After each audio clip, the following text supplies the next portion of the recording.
बच्चों को संज्ञा के बारे में बताएंगे। संज्ञा क्या होती है? संज्ञा होती है किसी भी वस्तु, व्यक्ति, स्थान, प्राणी अथवा भाव के नाम को संज्ञा कहते हैं, जैसे राजू, पुस्तक, आगरा आदि।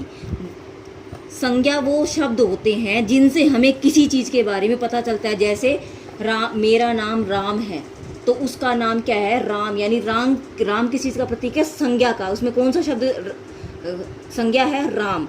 इसी प्रकार से अब आगे देखते हैं हम। संज्ञा के 3 भेद होते हैं। संज्ञा का पहला भेद है जिसको कहते हैं व्यक्तिवाचक संज्ञा, दूसरा होता है जिसको कहते हैं जातिवाचक संज्ञा, और तीसरा होता है भाववाचक संज्ञा। अब हम संज्ञा के भेद के बारे में पढ़ेंगे। सबसे पहले आता है व्यक्तिवाचक संज्ञा।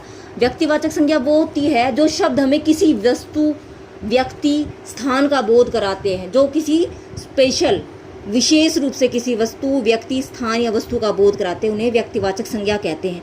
जैसे कुतुब मीनार।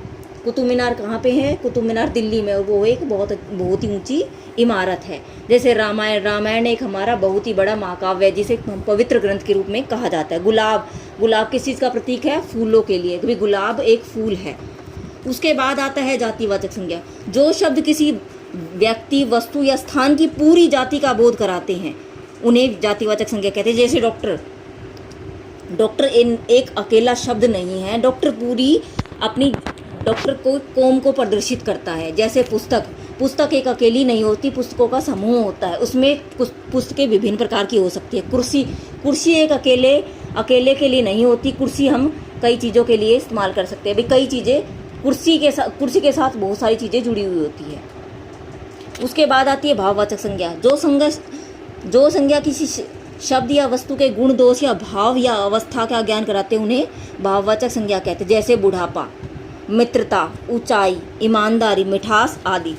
और सबसे ज़्यादा गौर करने वाली बात संज्ञा में ये होती है कि व्यक्तिवाचक और जातिवाचक संज्ञा को हम आँखों से देख सकते हैं, किंतु भाववाचक संज्ञा को हम देख नहीं सकते, केवल अनुभव कर सकते हैं।